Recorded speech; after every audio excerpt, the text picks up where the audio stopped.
Hi guys! Welcome to Mommy Granny's Vlog. At magluluto po ako. Namimiss kong magluto. Actually, may nagluluto na sa bahay. Si Belen. Kaso lang, namimiss kong magluto. Magluluto lang naman ako ng parang pork strips. Ayan.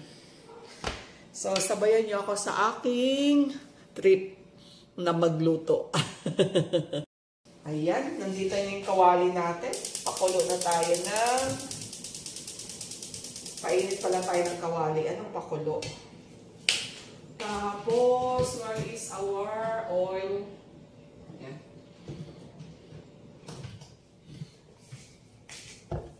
Namiss ni Mami G magluto. So, ayan guys. Lagay na tayo ng mantika. Ayan. Paiinitin natin ang ating mantika. Lagay na tayo ng ating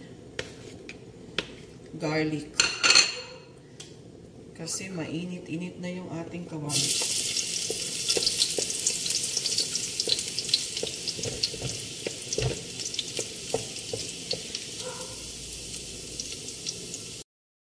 Tapos, onions.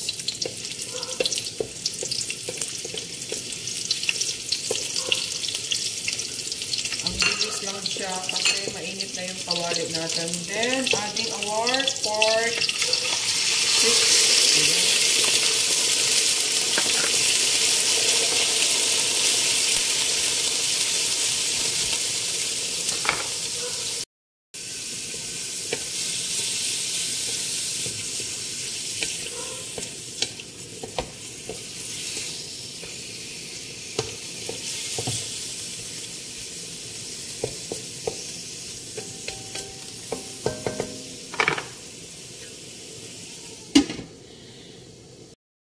Checking na tayo. Ayan.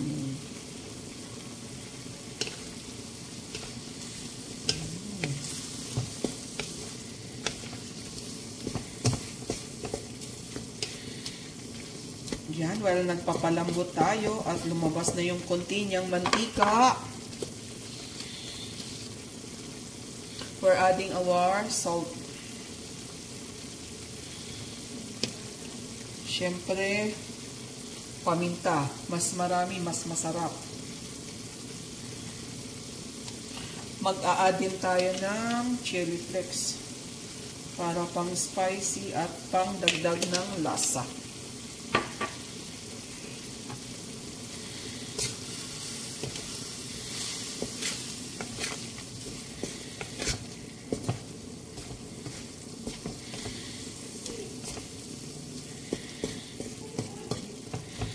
Ayan, babad natin saglit yan. Hanggang maglambot talaga siya. So, ayan. Mag-a-add ako ng water. Kasi I'm sure hindi pa tuluto. And then, mag-a-add na rin ako ng oyster sauce. Para timing luto, nakababad na rin yung oyster sauce sa kanya.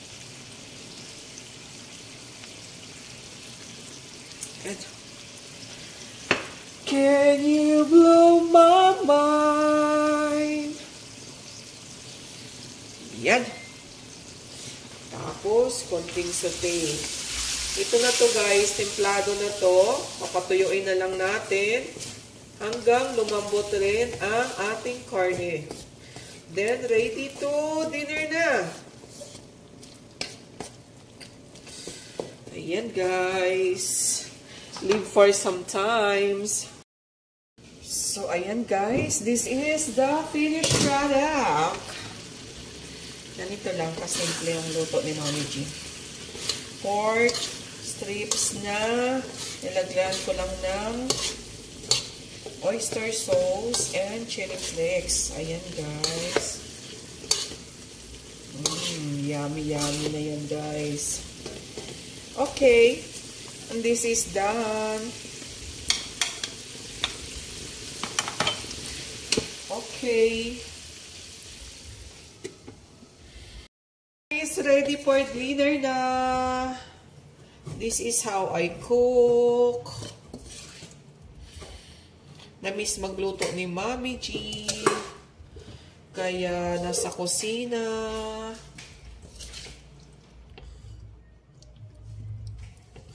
Nakakamiss din magluto pala, no? Nakakamiss din pala.